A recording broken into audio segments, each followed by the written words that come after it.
What's up, guys?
What's up, Mariano? How are you? Make sure to hit the like button, guys, as you come in.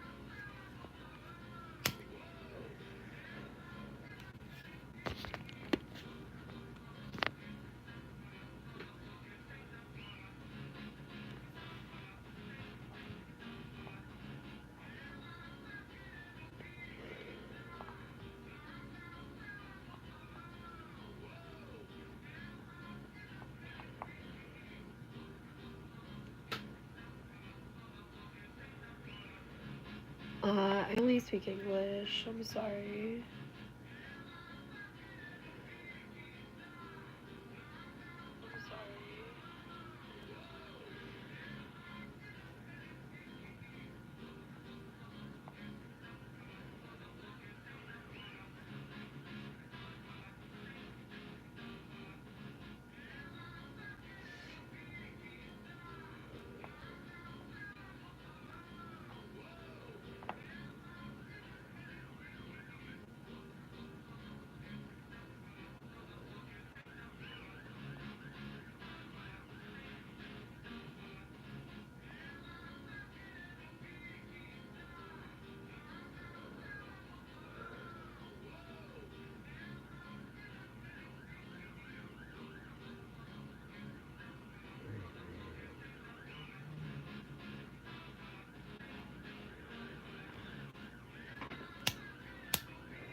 There we go.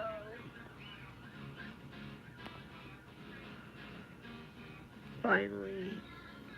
Guys, make sure to hit that like button.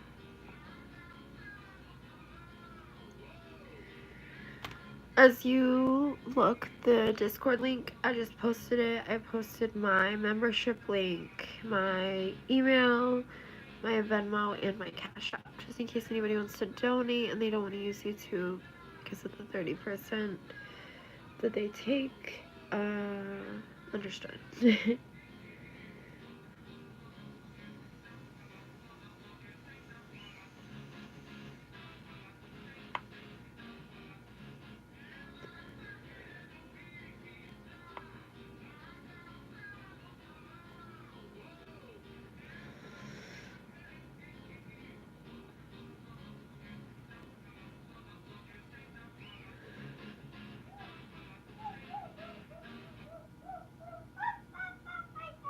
My God, he sounded like a puppy. Did you guys just hear that? He sounded like a dog whining.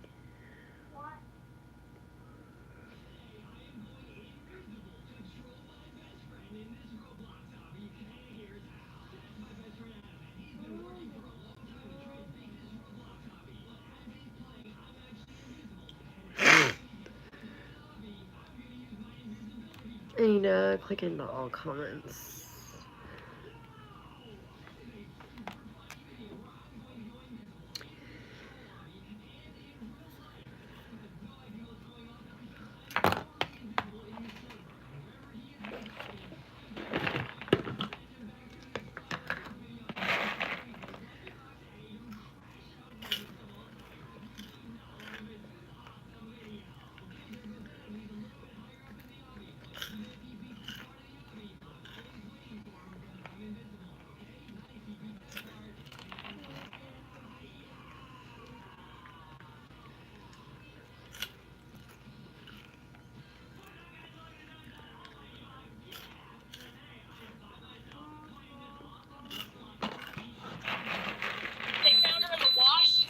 She's been unresponsive. We didn't know where else to take her. There's no hospital near here. They're like smack dab right here. That's it. Newly released body cam footage offers a chilling glimpse into the moments first responders discovered 10-year-old Rebecca Baptiste unresponsive in the Arizona desert. Her father, Richard Baptiste, his girlfriend, Anicia Woods, they now face first-degree murder charges as prosecutors allege that Rebecca endured years of severe abuse and neglect, Ball busting, what the fuck? Injuries, malnutrition, signs of sexual abuse, making this Let's scene just get even you more horrifying. We're going to break out down of the here, footage buddy. that captures the tense, frantic attempts to save this little girl's life and the harrowing questioning of her parents as they struggle to explain how she ended up in the desert, alive one moment and tragically gone the next. Welcome to Sidebar, presented by Law and Crime. I'm Jesse Weber.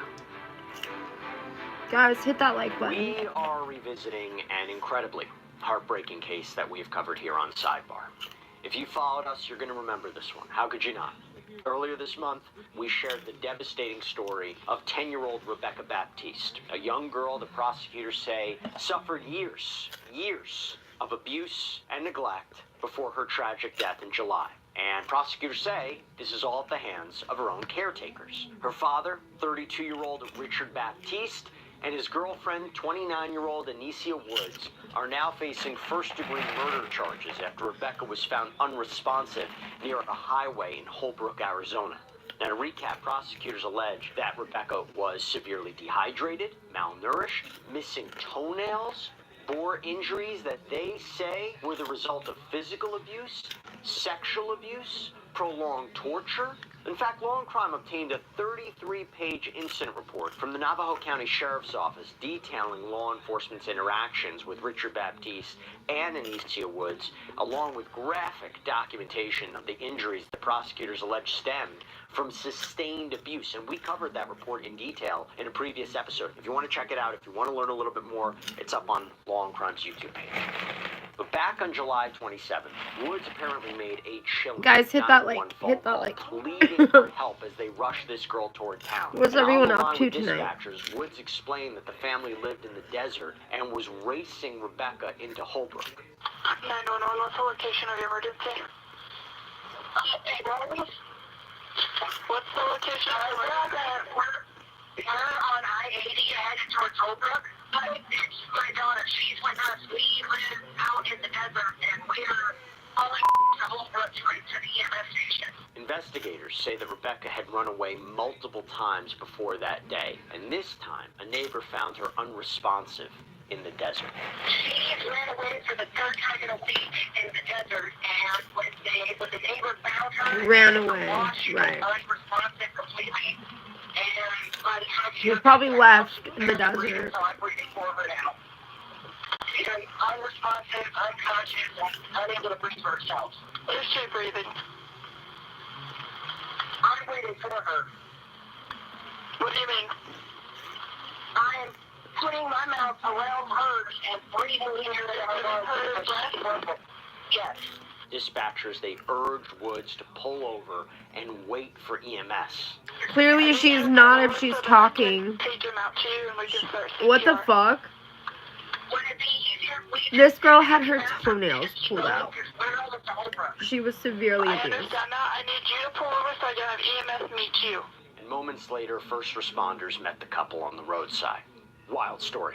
Wild story. I know. This is one, though, that we wanted to bring to you. This is one we want to stay on top of. What's up, the B? reason we can do this, the reason we can do a deep dive into stories like this is because of the amazing support we get from our sponsor, Morgan & Morgan. This is America's largest injury law firm. This is a firm with over 1,000 Guys, hit that like attorneys. button. You know why they have so many? Because they win a lot. They have recovered over $25 billion from more than 500,000 clients. In fact, in the past few months, a client in Florida received $12 million after the insurance company offered just $350,000. Out in Pennsylvania, I'm gonna the client ask was a awarded poll $26 question. million. That is 40 times the insurer's $650,000 offer. Another client in Pennsylvania received $29 million after being offered only $500,000. And even if you think your case isn't worth millions of dollars, why not just start a claim and fight for what you deserve? Morgan & Morgan, they make it so simple. You can start a claim from your phone in just 8 clicks. So if you're injured, you can easily start a claim at forthepeople.com/LC sidebar by clicking the link below or scanning the QR code on screen. Now, newly released body cam video obtained by Law & Crime Answer the poll, is guys. giving us an I'm insight just curious. into that tense encounter. Take a look. They found her in the wash. Okay. And she's been unresponsive. We didn't know where else to take her. There's no hospital near here.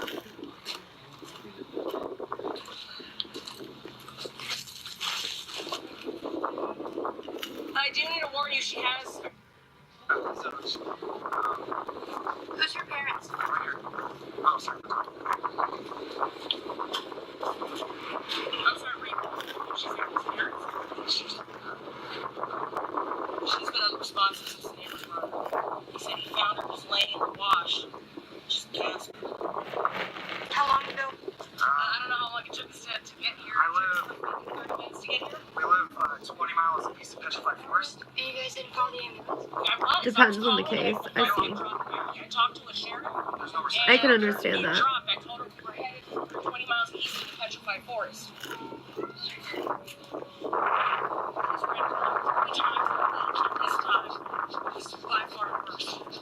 I was trying to flag somebody down on the side of the road. I thought it was A lot of the kids stuff bothers me. Like this right here, I am watching this guy give her CPR. It's so sad. You can tell she's gone. And her face is blurred. Are you beginning CPR?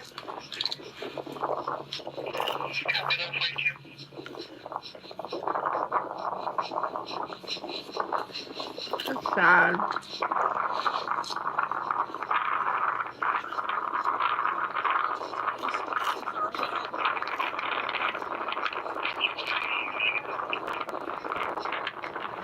Richard.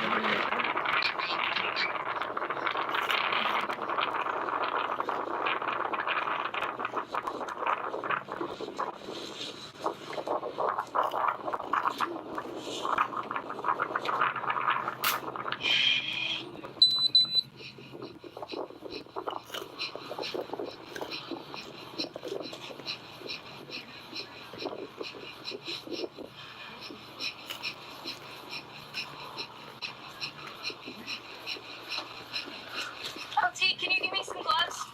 Can you grab me some gloves, please? Do you want to take over and I'll grab some? First responders, they tried desperately to revive this little girl, and they pressed Baptiste and Woods for answers, asking how long she had been unconscious and why CPR hadn't started sooner. How long has it been since she's been responsive? We don't know. She ran away and they found her in the dirt. We only know for as long as he got her on the quad and gave her to us. Where were you guys at? We live. East of So she was Petrified found Forest. We're like in the dirt. 20 minutes in. You're in Apache County? Yeah, Bruce. We just. 10-year-olds don't just run away like that in the desert. She was involved in an accident? No, she ran away. She's on medications. And she hasn't been on these medications in about a month because we've been moving. Okay. And then she ran. Hold on a second.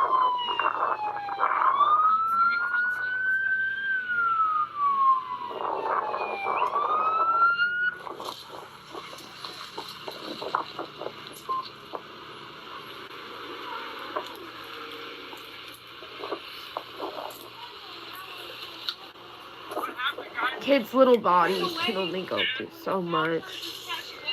How long? She's malnourished. They said she's It took dehydrated. us like 30 minutes just to get here. Okay. Let's get her in that rig. Okay. I think she's been down a while though, but we'll just work in a rig, yeah. I didn't know where else to take her. I didn't know where the close places was. Here, let's just Kind of like smack down right between here, Poncho, and... Yeah, how don't you start to?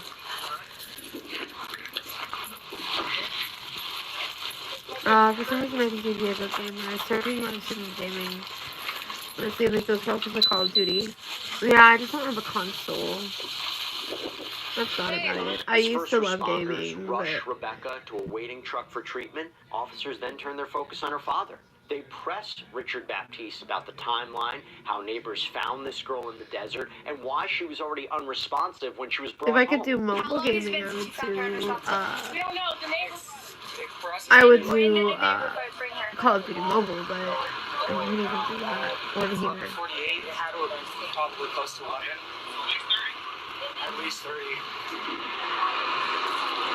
We have one yes, one no, and two depends on the kids. I don't know. I just moved out here. Most of the people that I know are relatives of my uncle who died. So I'm still getting used to it. Whose child is that? It's fine. Is that hers too? No, that's my girlfriend. Did you get her ID? No. Her name's Rebecca. I gotta get her ID. Oh, I'm sorry. I thought you You guys might have been closer to Poncho. We didn't know Poncho had a facility that would be able to handle Well, EMS would be closer. That's what I was hauling ass to, was the EMS center down there, past the overpass. What's a good phone number for you?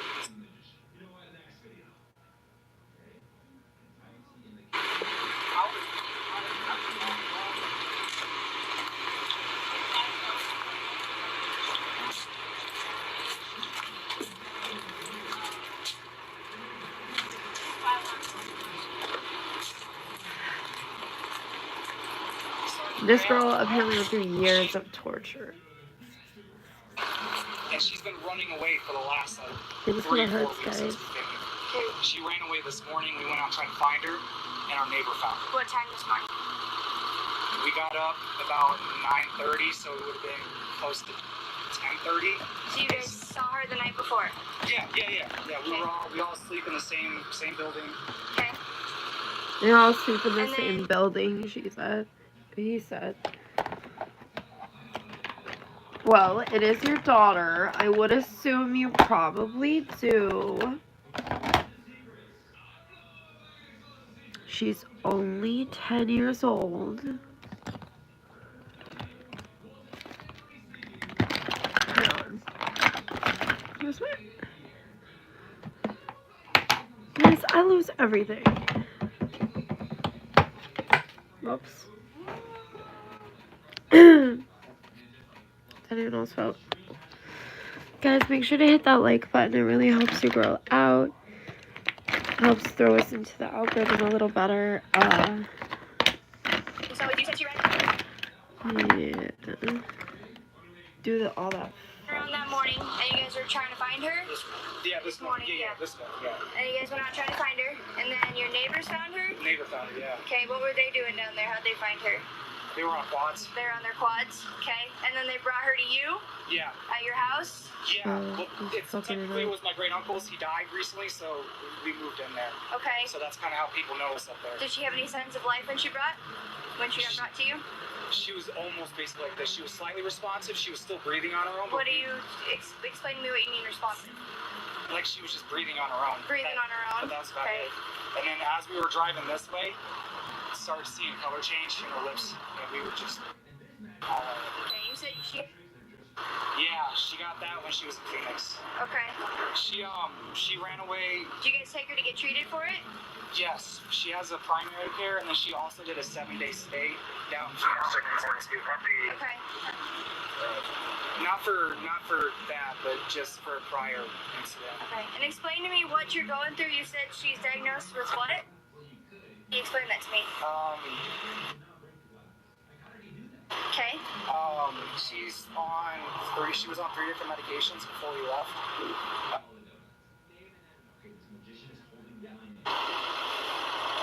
I can't remember the third one right now. But it's been a little bit since she's been on her medication since we moved up here. While paramedics worked on Rebecca, officers also turned their attention to the other children. Sitting quietly in the back of a patrol vehicle, they described to police what they saw that morning. Hi guys. You guys doing okay? Yeah. Yeah? So what happened today? Today she ran away. She ran away? Okay. And then what happened? And then she came back home. Okay.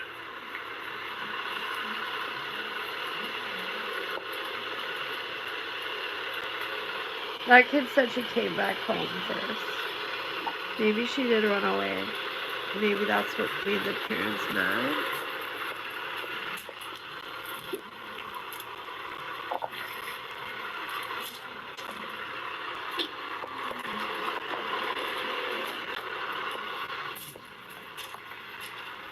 When she came back home, how did that?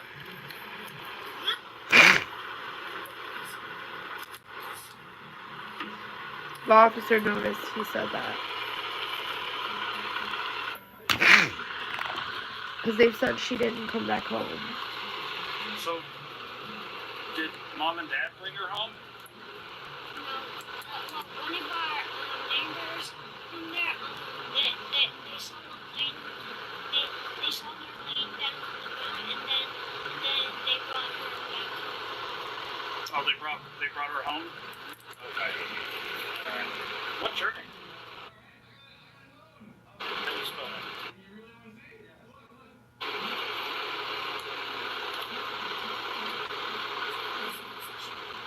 So that kid said that the neighbor brought the kid to the house and then they left. That's okay. What's your last name? Baptiste.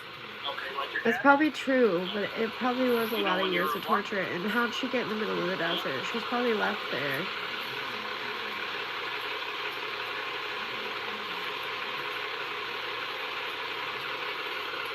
Because when I tell you, no 10-year-old's gonna go missing, or like is gonna run away and go into the desert. I mean that.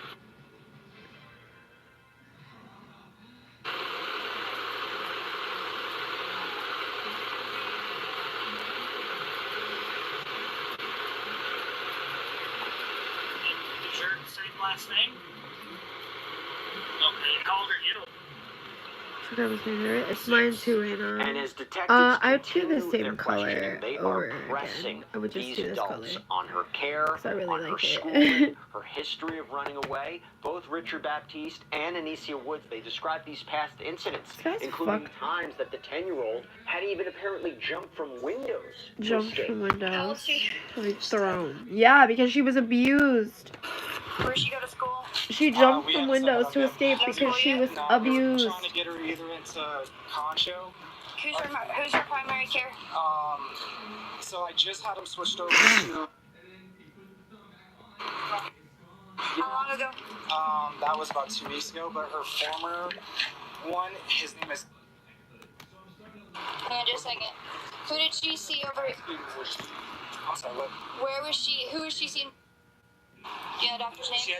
They haven't had their, none of them have their initial appointment. They haven't been in there yet? So who's the last doctor she's seen and been treated by?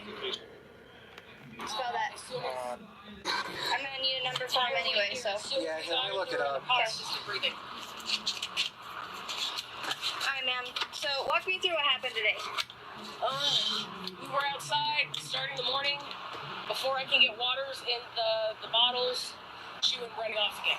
Okay, you saw her run off? No, she Oh, okay. disappears. We have them play in the yard, and she was supposed to go stand in the shade and go wait for me because that's where we've been keeping her to be outside. She can't be trusted in the building because she gets there. There's knives, there's weapons, there's everything. Okay. So I had her standing outside. I turned around to go grab waters for bottles, and she was gone. Okay. She can't be Was trusted she complaining of inside. any pain, any sickness, anything like that Well, today? she's been complaining of a headache. A headache? Ever since she ran away the first day, she's been Because complaining she's of a headache. dehydrated. She's frequently running Yes, away. They said that. it's 3 times in less than 2 weeks. She actually Okay. ran away a week before we moved out here. So Yeah, she actually jumped out the window. I was telling There we go, that looks a officer lot here better. in the beige that she, just before we came up here, I didn't tell him about what he was bringing up. Dad brought up, she just ran away before we came up here. That was the serious. She kicked out a screen and jumped out How long the was that? second store window. It was A week before we moved here. It was Okay. last week of June. So it sounds like there's been a history of behavioral issues. Yes, he was asking She's me. running She had away history. because of She's the had this long abuse. history of running away. Okay. So I don't know exactly where. Do you know where they're going? Because LCMC. Little Colorado Medical Center in Winslow. Will one of you guys be able to like, we follow someone that way? We don't know the Yeah, area. I can just Google it. Yeah, I'll get you the address. We're not from this area. They go to LCMC? Most likely, unless they got a pulse. Did they?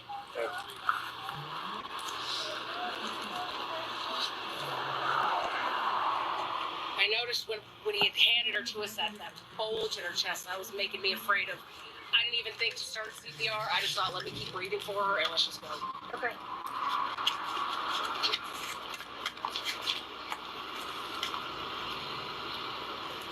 But I was telling that officer she has a long history of, it's no like physical health conditions, but it's mental health. For like the last 3 years, Has she been seeing a provider for her mental health? we took her to Tarot. She was seeing a psychiatrist there that put her on Tarot? medications. Tarot. Terros. Who's the doctor? It was starts with a K, but it's yes, ma'am. With a K. Last name is K. K. Yes. And then where was that?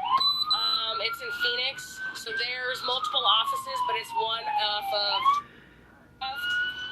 And what was that other street name? How long did she see them? She's been seeing them for like 2.5 years. Since we first had an incident, we basically took her there. And here's the thing.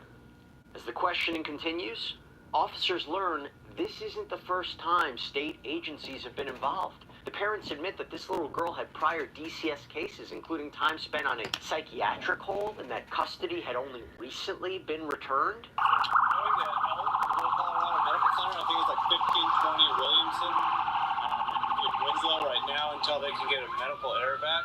And if she gets air vac, they'll probably take her to Flagstaff.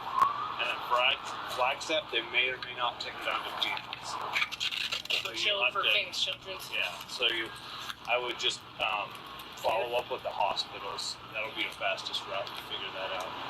And that's where I was telling you. I told him the first time that she ran away, she was taken over to Phoenix Children's Hospital and she ended up on a 7-day hold, a psychiatric hold. She has a long history with running to DCS and making up stories of her brothers. So there has been DCS cases before? Yeah, I just got them back from the state. Okay, who is your caseworker? No, there is none now. Well, who was? There was multiple. The last one was transferred to a different division. When was the last time you had contact with them? The case was closed May. End of May of this year? May of last year. Last year? That's when we got our youngest back. Okay. And that's when the official case was closed. Her case was closed about a year before that. Okay. But she still, while his case was open, DCS kept having new cases open because Rebecca would go to school and had all these different allegations. And what was becoming alarming to not only her therapist but to the DCS workers was that she started having markings. Like she had bruises on her hands and her arms, and they took pictures and thought Rebecca had told her that he had done it, and it was her way to try to get taken out. The first time she ran away, she told us that she didn't want to live here. She was just trying to leave. But we explained to her, everyone explained to her the dangers that come with this. She did. She ran away like 3 days after that, and then now this. But she's been complaining of headaches since the first day and basically dehydrated ever since the first day. I was telling him her mouth has been really bad since the first day. Okay, I need to talk with him real quick.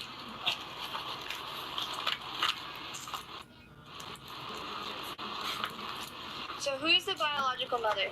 Her name is Sandy Hawkins. Spell that. Sandi. And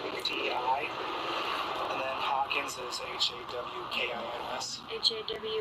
what? INS. Okay, where does she live? No idea. She's a drug addict.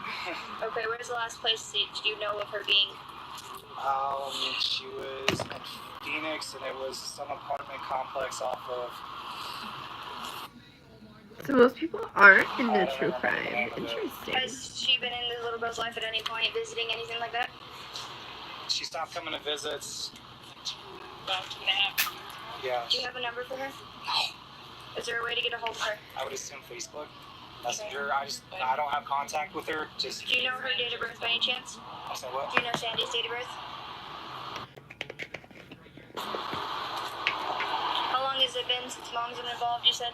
2.5. 2 years? 2.5, maybe 3. Do you have full custody? How's that go? So I just got the kids back, and I've been working on getting full custody. Okay, so you guys, between you and her, you have shared right now? Only through whatever legal standpoint that is. Okay.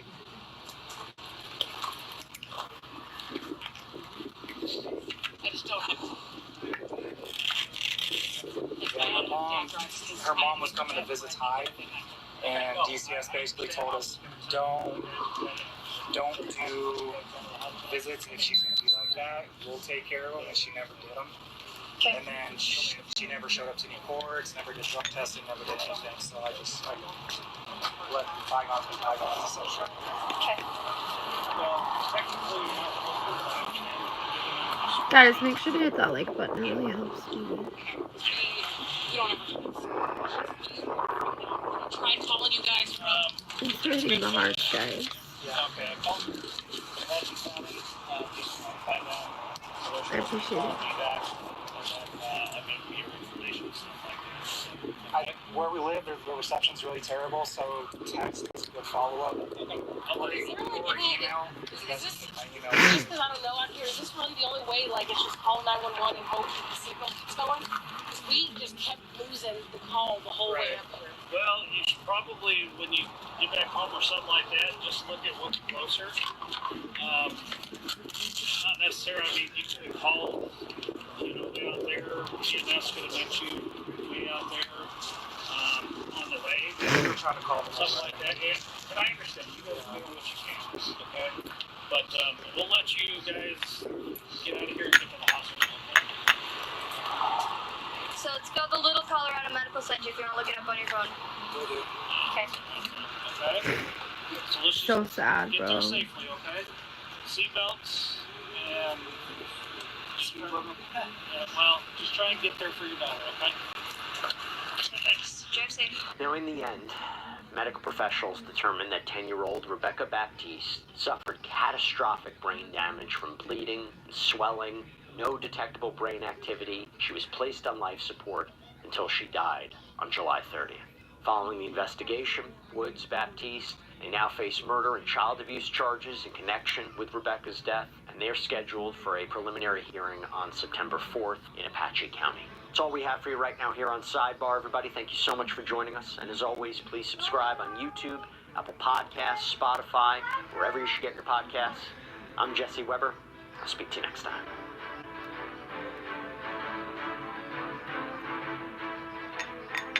I'm right here. You can't. I was just looking down to get that in there. Sometimes you gotta just hold on just a second. You feel me?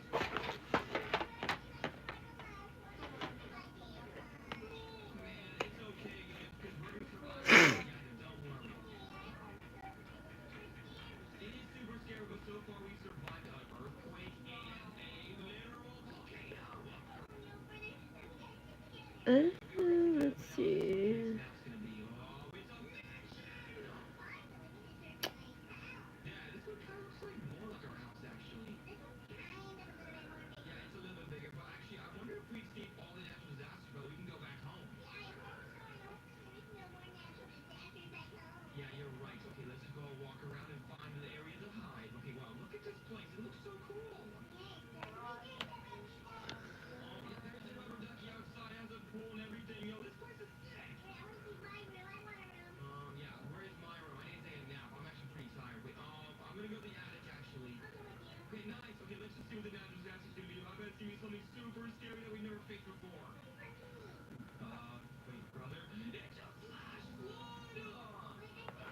Did you see any Yeah. injuries or? Yeah, she was bleeding. I mean, she had blood all over her face, on her ears. Oh, you saw blood. Where was the blood concentrated at? All the way around her head. Red head and neck area?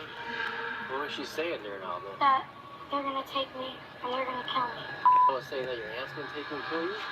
Monday, May 26th, 2025, Charlotte County, Florida. Two visitors at the Cecil Webb Wildlife Management Area called 911 after finding a 12-year-old girl injured on the side of an internal road within the reserve. They report that the child has visible cuts to her head and neck, and that no adult is with her. The location is remote and difficult to access, but what most unsettles the dispatchers is what the girl reportedly told the witnesses before help arrived. I'm Tyler, and this is your daily dose of crime. And you guys are the reason that we work so hard on all of these documentaries. Seriously, from the bottom of my heart, thank you so much for your support. Be sure to tune in every day at 2 p.m. Eastern, 1 p.m. Central for your daily dose of crime. The way he says that. We just got out. He's like, figured out. Hey, so were y'all here when it happened? We were, Yeah. no, well, we were out on an afternoon drive, and we were going back, and Dan saw her running, and we stopped. And that's how. Were they out here camping or something? I don't know. She was just. I didn't see any campground or camping equipment or anything around Guys, make sure to hit that like button. Where were y'all at when you picked her up? About a mile down this road. Down Webb Lake Road here? Yeah. Was here or not? She's on the left. That's what she told us. I don't know what to watch or listen to or whatever. Let's do another poll.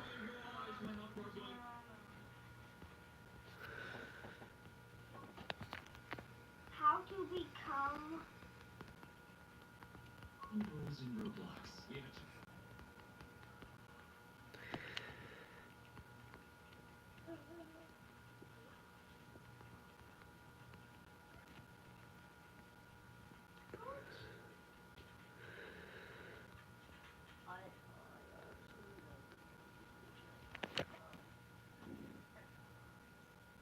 There you go.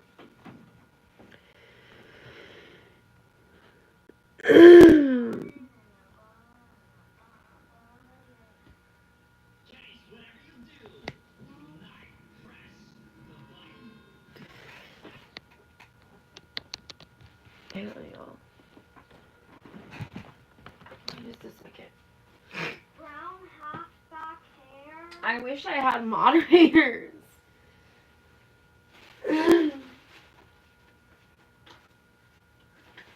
My mods don't exist anymore. I'm probably gonna have to mod new people. As much as I hate it. Because, like, the new people don't come either.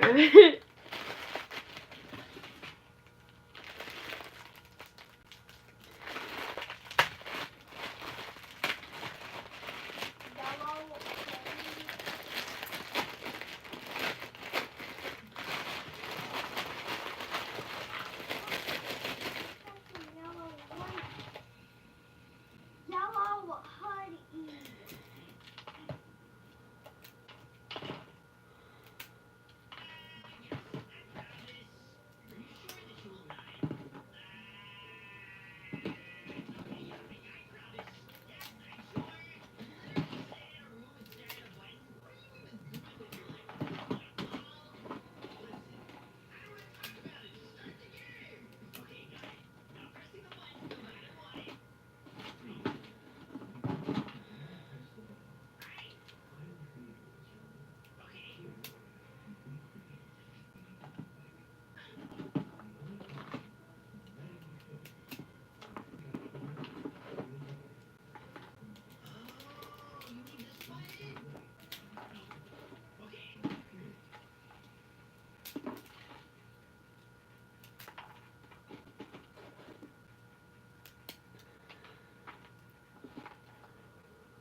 Okay, guys.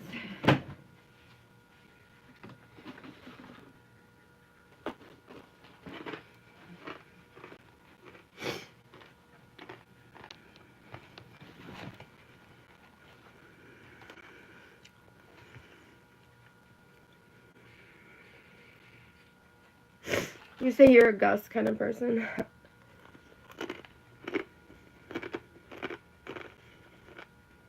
7-month-old Emanuel Haro is still missing out of California. His mom claims that he was abducted and she was attacked in a parking lot. Law enforcement say her story doesn't add up, and when she was pressed about that, she stopped cooperating. He laid him down and I could get his diapers ready, and somebody said, "Hola," and that's all I remember. His parents made an emotional plea on television. Whoever took our son, please give him back. That video is per KABC. It was before detectives say the family stopped cooperating with them. The dad you just saw, staring straight into the camera, pleading for his son's return, has now hired a lawyer who is pushing back. And we're also learning more about Emanuel Haro's dad's background, and we have the details of a shocking case of child abuse from his past. We're on the case, presented by Law and Crime. I'm Chris Stewart.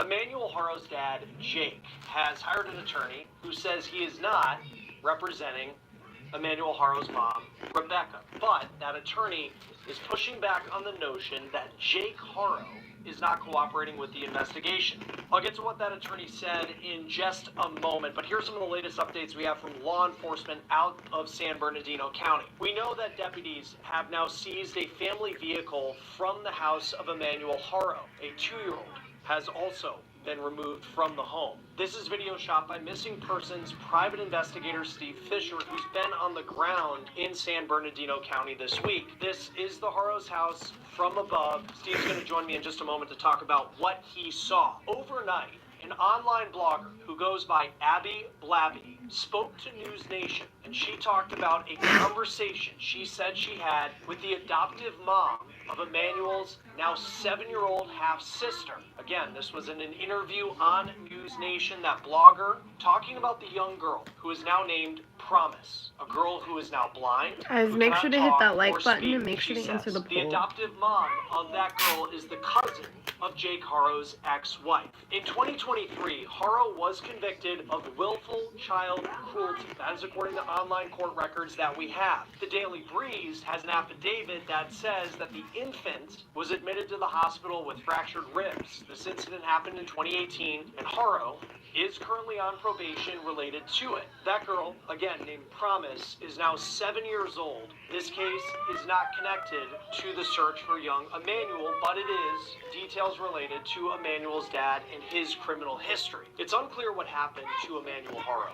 All we have from law enforcement is that they're still searching for him, and his parents have made those pleas on television in hopes of finding their son. All of this started in this parking lot last week on Thursday night when Rebecca Haro said she was attacked in Yucaipa, California, which is east of Los Angeles. Rebecca said that she took Emanuel with her and she was going into a sporting goods store after being at a football game for one of her other children. They needed a mouth guard or something like that to bring back to the football game. Emanuel, though, needed a diaper change. So Rebecca says before they were going to go into the store, she had Emanuel in the car and she was going to change him. She says she then heard someone say hola, and that is all she remembered. She says she blacked out. She woke up, she had a black eye, and Emanuel was gone. She ran into the store for help, but no one had seen the boy. She called police, and then she went on the news with this story. I got him out of the car seat, and I laid him down so I could get his diapers ready. And somebody said, hola, and that's all I remember. She told that to KABC TV, and then she went to another TV station, KTLA, and spoke to them saying the same story. I was gonna get the diaper, and somebody said, hola, and I didn't see nothing since. I woke up right here on the floor, and I didn't see Emanuel. The San Bernardino County Sheriff's Office said they found inconsistencies in Rebecca's story, and when they pressed her, she stopped cooperating. Deputies then said they could not rule out foul play in the disappearance of Emanuel Haro. Right now, we know that deputies have searched the Haro's house. They say they have surveillance videos from the area of where this incident allegedly happened, but they don't have the exact location of where Rebecca says she was attacked. Jake Haro has hired an attorney. His name is Vincent Hughes. He's defending his client, and he says his client is cooperating with the investigation and willing to give an interview. Here's what he said on Banfield last night on News Nation. Why have Rebecca and Jake stopped cooperating with the police if they're desperate to find the baby and the police are looking for the baby? I don't know where the statement that they stopped cooperating came from, Ashley. I spoke to the detectives yesterday, offered for Jake to continue to speak with them, have not been made aware of any requests today to speak with Jake. I don't represent Rebecca, that needs to be very clear, but I have not been asked to produce Jake. I offered to produce Jake. They voluntarily turned over all of their electronic devices, including the passwords. I think that's something that's huge that nobody has been made aware of. Hughes says this couple is begging for the public to help find their son. He also says, because their car has been seized and they've handed over their phones and passwords and they live in such a remote area, that they can't really do much to help in the search. That attorney was very clear in the interview. He is only representing Jake Haro and not representing Rebecca. There is another suspicious piece of information that's come to light about Rebecca, and it's from a report by KTLA. It's reporting that Rebecca may have been seen with that black eye as early as August 3rd. My playlist is pretty fire. Kids, which is a national nonprofit that I just like watching stuff was while I eat. helping with the search in the beginning, but then once it came to light about inconsistencies in the story that Rebecca was telling, they say they pulled back reward money and resources from that search. LawandCrime.com reached out to the nonprofit, and this is what they told us. We're receiving information that Emanuel was not even reported to have been seen at the football game the mother alleged they were all at. As an eyewitness report that the mother's apparent bruise acquired during the attack at the Big Five was in fact acquired previous to the incident. We're awaiting further confirmation from law enforcement. All of these, coupled with our previous notes, have led to our decision. The most recent update from the San Bernardino County Sheriff's Office shows they seem to be maintaining that the Haros are not cooperating. It says, while Emanuel's father has retained an attorney, if the parents choose to work with detectives, we welcome their cooperation as we continue efforts to locate Emanuel. Joining us now is missing persons private investigator Steve Fisher. Thank you, Steve, for being with us. I know you were out in the area where this, according to the mom, this abduction took place, but also you saw their house. We can only see from the outside what all of this looks like. What stood out to you, having talked about the story and then seeing it there on the ground? Well, it's it's a property that has like 3 buildings on it. It appears like Cabazon itself is a kind of remote town. It's right along the 10. It's if you're traveling from Los Angeles to Palm Springs, you would go through. There's a casino there. It's really the only thing out there. Problem is, it's just a vast land as far as you can see, and not knowing, nobody seems to be able to know when the last time they saw this child was. So we don't know when this event, if an event occurred, when it occurred, if this isn't the kidnapping that she claims it is. How much of a head start could have there been? It's gonna be a tough one. We need one of them to crack. Well, and so Jake Haro has an attorney. It's a criminal defense attorney that was involved in his case stemming from the incident in 2018. So he already had a relationship with a criminal defense attorney. Right. Just in your experience, is it odd that that attorney is speaking for him, representing him, but then when it comes to questions about his wife, who they were both, the day that this happened, they're sitting next to each other. What does that say about, in terms of questioning and how this goes, that one just does not appear to have a defense attorney and the other does? Yeah, so I think, it has to be that way because they'll lose privilege if he's representing both of them. So it gets really complicated because anything, technically, by law, to keep the privilege, Jake and his wife can't be discussing this case anymore because anything he tells her is no longer privilege.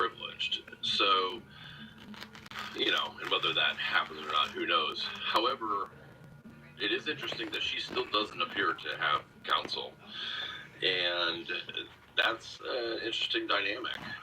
You know, I'm not.